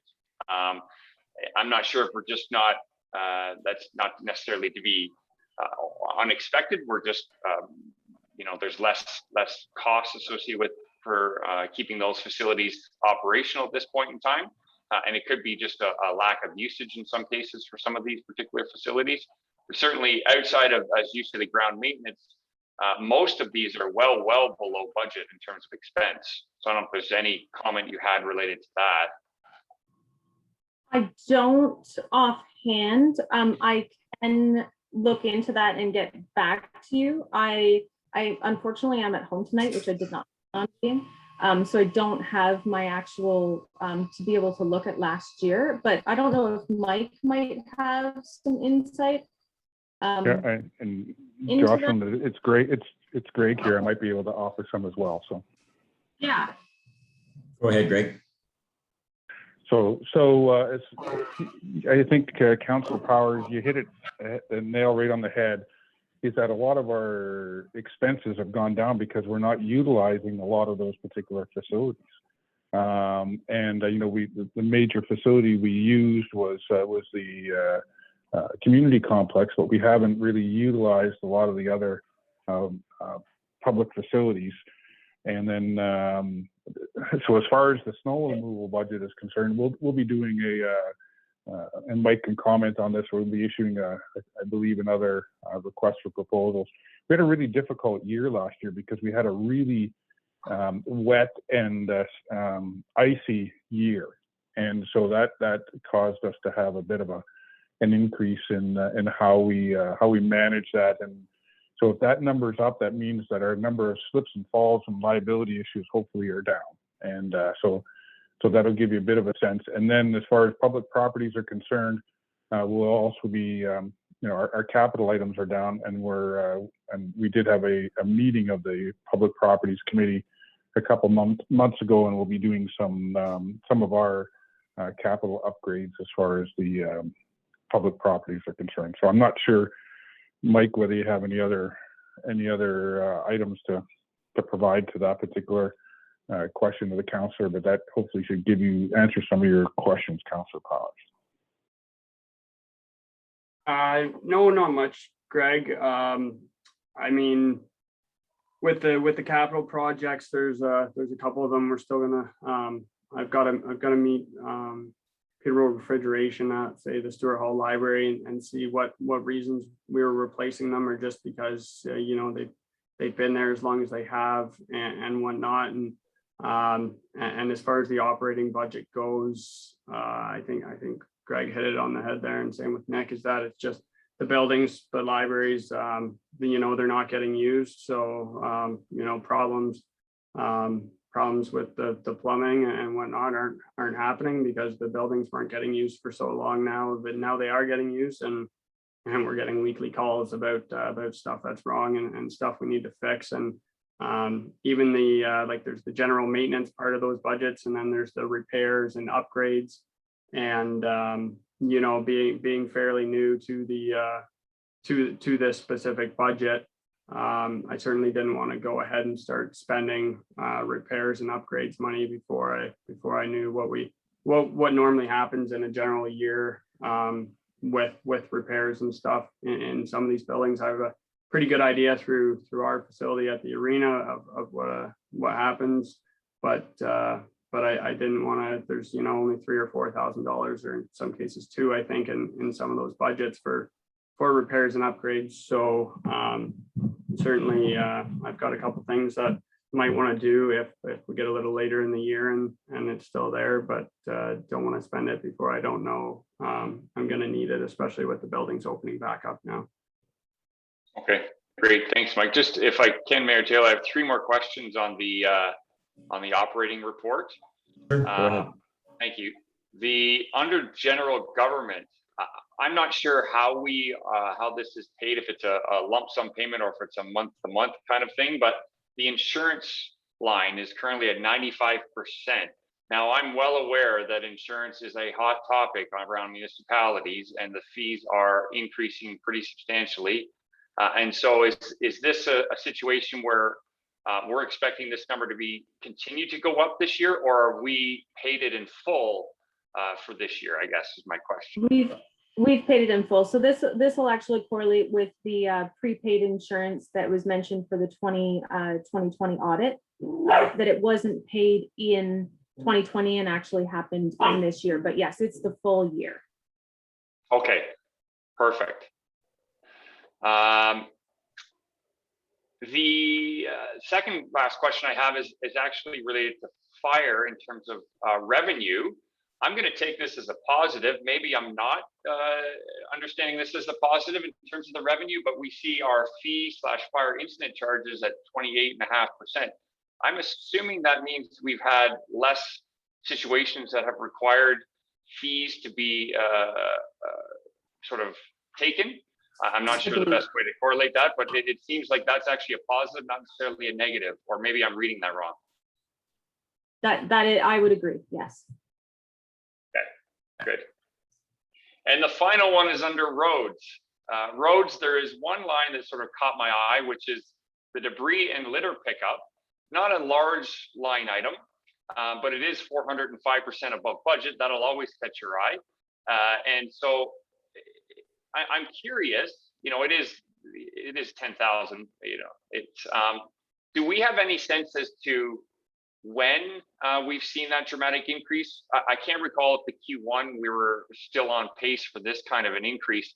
And the reason I'm sort of asking that question in that way is I'm curious if this is in any way aligning with the increase in our transfer station fees, and if we're seeing any correlation related to, oh, the transfer fees went up and we're seeing an increase in our debris and litter pickup requirements, if there's any correlation. That's all, just curious.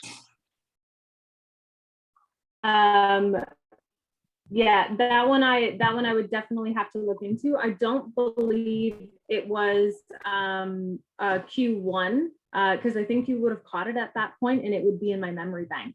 I don't have Keystone open at home and it takes quite a bit to open it. So but I can get that answer for council if you'd like it in an email or next council meeting. Sure, either one's fine. I was just curious and trying to correlate that increase. That's all. Yeah. Heather, from a procedural standpoint, is there anything wrong with our treasurer gathering information for members of council from maybe questions that are raised here tonight, and then responding to us all in an email in a few days or a week with the answers? Any problem with that? I don't believe so. Okay. All right. So Jocelyn, if you wouldn't mind, if you would take the question from Councilor Powers and any others that come out of here, and I understand that you're at home and maybe you don't have the information at your fingertips, but if you could get the answers and just email all of us, I would appreciate that. I think you should go back and check with Fire Chief Brian on the revenue side of the fire budget. Whenever I see revenue where the percentage is low, that's a bad thing. Whenever I see expenses where the percentage is low, that's a good thing. So I think you might want to check with him and maybe provide a little more clarification to council on that question as well. I will, yeah, I'll definitely look into both those questions to get an actual answer for you. Okay, thank you. Are there any other questions to our treasurer? Deputy Clerk, go ahead. Yes, certainly what hasn't been addressed and what jumped out was certainly, I think it's COVID related is our waste operating amounts. And when you look at the curbside pickup, the 101%, just like you say, looking at those percentages, I think more people home and we're just getting rid of more stuff. So I think it'll depend on our opening up, whether we see this go to maybe 160% by the end of the year. I think you're absolutely right on that. Yeah. Go ahead, Jocelyn. Sorry, Mayor. The curbside pickup, I believe that it is at budget because it's actually the revenue that is done at the final tax bill. So I think that that's what that is. Now I can look into that to make sure, but I'm pretty sure it's the $49.50 that we charge to residents that is on the final tax bill. So that would all be in our revenue currently once we did the final tax bill, which means it shouldn't go up at all. Any other questions to our treasurer? I wonder, Jocelyn, if you could just, sorry, Nick, did you have something else? I do, but you can go ahead, Mayor Taylor. I actually had one on the COVID restart or safe restart report. Yeah, no, you go ahead. Go ahead and ask the question. And okay, I was just curious. Is there a requirement in terms of excess funds that are not spent from the funding application or the funding that we received? What our requirements are around that those aspects of the excess? I think as of right now, we keep it and use it for COVID related amounts. So in 2020, we had about 21,000 that we put into deferred revenue. And because we did use 92,000 towards the loss in revenue for Parks and Arena. So currently what we have, sorry, I'm scrolling to that report. Currently what we've used, I believe, in expenses for the year is, yeah, no, about 20,000 throughout the whole township.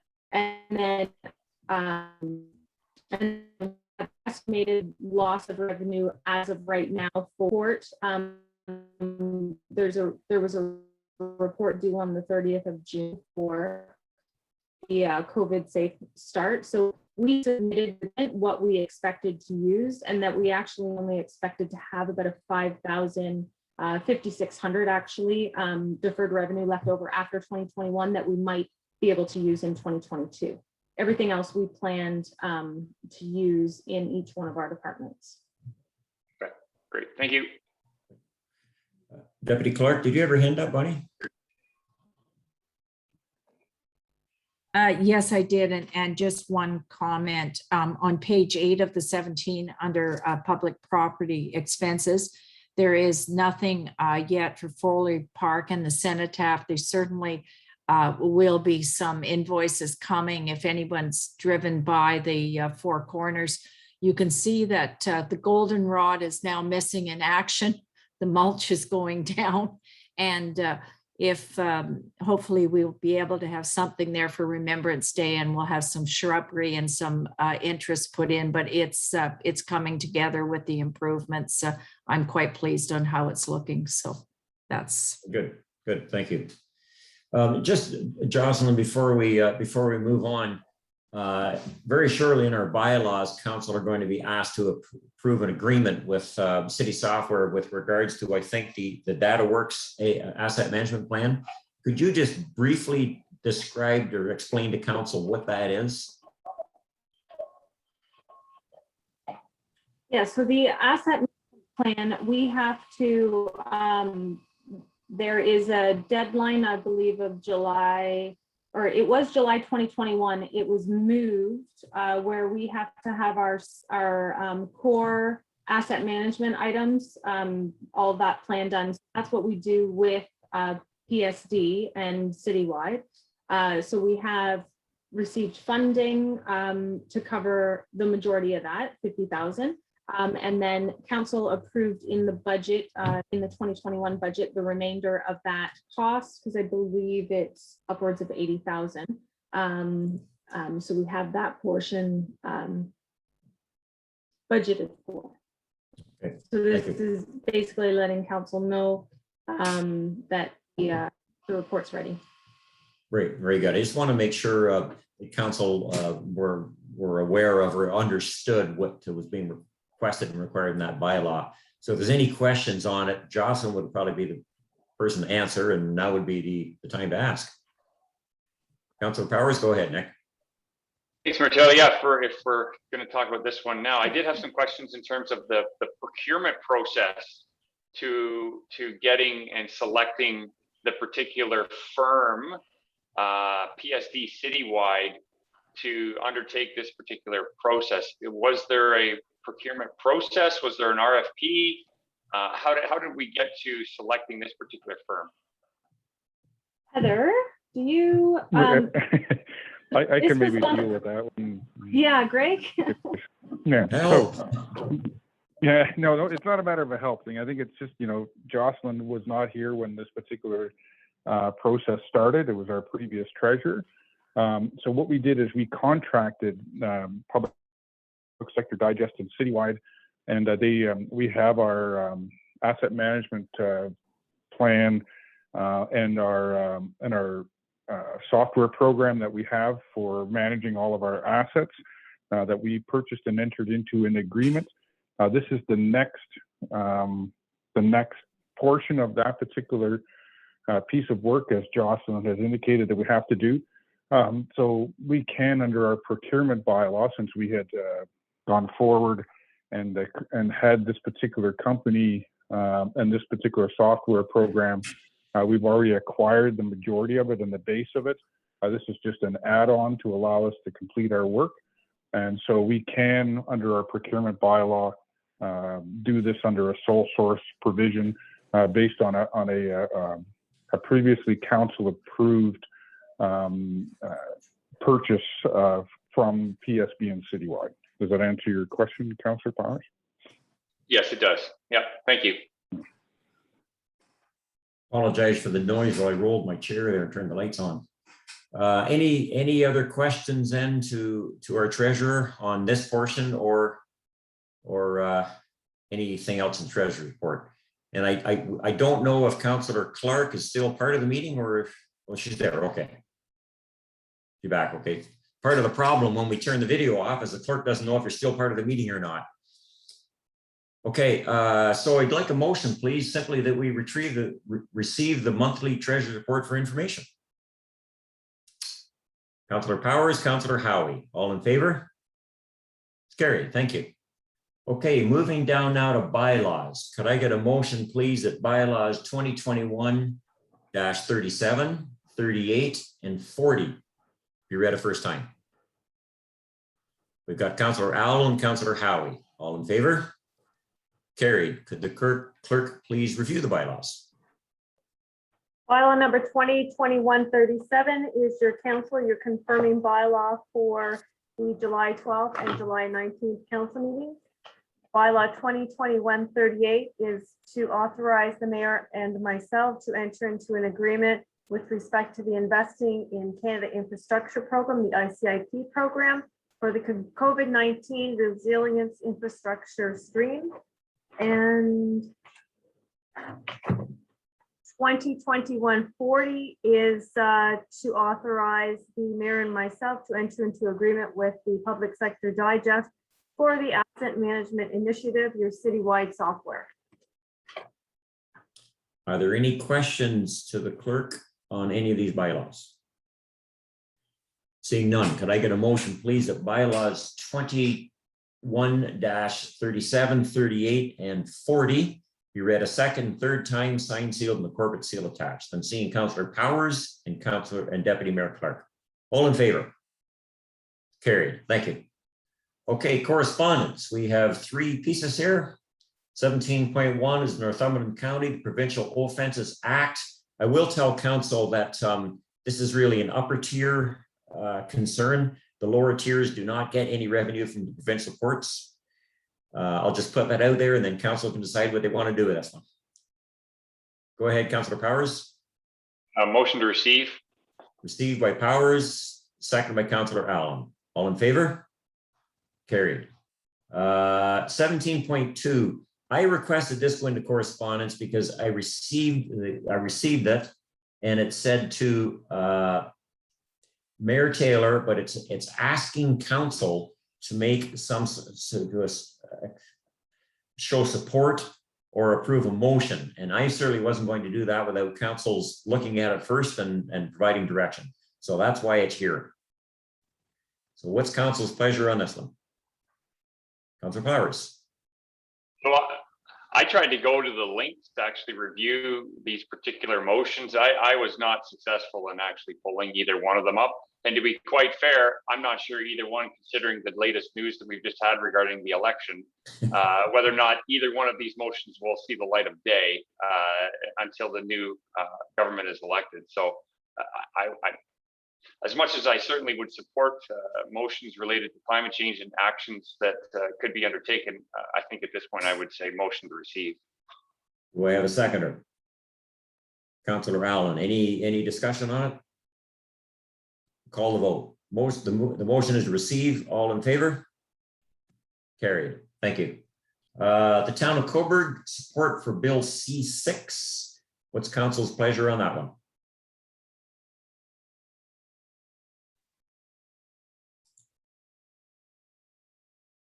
Councillor Powers? Again, this is another one that I think will be a bit of a struggle, but I think there is an opportunity for the Senate to act on this one if they were so inclined to do so. And I think that's what the town of Coburg is trying to do here. So I would say motion to support. Move to support by Councillor Powers. We have a seconder. Deputy Mayor Clark's going to second that one. Any discussion? I can tell council that I was shocked. I was surprised when I researched exactly what conversion therapy is. And apparently it does happen, and that shocked me. So I would agree with the motion to support. Call the vote. All in favor? It's carried. Thank you. Okay. There's nothing under information. Other matters, Councillor Powers requested an update on the county of Peterborough and our OFDU official plan amendment. It's going to be our next county council meeting is August 25th. It will be on the agenda then. I'm cautiously optimistic that county council will support the OPA. Obviously, that we'll wait until the 25th and see where the conversation goes and what the decision is made. But I mean, as far as an update goes to this council, I don't know if there's anything more I can add. There's been lots of conversation, and if county council do not make a decision at the August 25th meeting, we will be in a position to appeal for a non-decision. I don't know that that's a conversation. I don't know that we'll need to go there. I hope that we don't, but we will be in a position to do that should we decide that's the direction we want to go. The Federation of Agriculture had their meeting in July, and they had a planner, a well-known planner by the name of Mark Walton. She did a presentation on on-farm diversified use. I can send anyone the link if you're interested in watching it. I watched it. She speaks very well. I personally believe that a lot of what she said supports the position that our township has taken with regards to OFDU. But it is something that the agricultural community needs to be aware of and to a certain extent involved in when they feel they should be. So if you want that link, I can certainly send it to you. I know Deputy Mayor, I think Bonnie, you were probably it was a virtual meeting. You were probably part of it, but go ahead. Yes, I was part of helping to organize it. And just for a correction, it was 3 organizations that put it together. So it was the Food Alliance, the Ag Roundtable, and the Federation. We've just got coverage in the Eastern Ontario farmer around the county looking into the on-farm diversified use. And the video now has had over 80 some hits on it. So it's well being talked about all over the province. And Margaret Walton, she is something. And yes, if Joe, you have the link, I have the link. I think it's worth looking at for all of the councillors to look at, and it was a really good session. And as I say, we've been asked for it throughout the province through Christian Farmers as well, has a link on it, as well as the Federation. So it's getting a lot of screen time. So very happy that we were able to reach out into the farm community on that. So. Okay, so that's really the update I think that Councillor Powers requested. Any questions from members of council on this? As I say, I expect a decision to be made by county council on August 25th. We have nothing under closed session. All we need now is a motion to adjourn. We got Alan and Howie, and we are all in favor. It's a long meeting, council, thank you, but it's the price that you pay for only meeting once a month. And thanks, everybody. Yeah, thank you, Greg, very much. Drive carefully, enjoy the rest of your holidays. Thanks, Greg. And before everyone leaves, through to the mayor, say hello to your dog and thank her for attending. Jocelyn. No, your dog, we heard her barking. Was it not yours, Joe? No, it was Jocelyn. Jocelyn. So, there she is. There's the puppy. There's the pup. Yeah. I have my cats here. They always, when I do a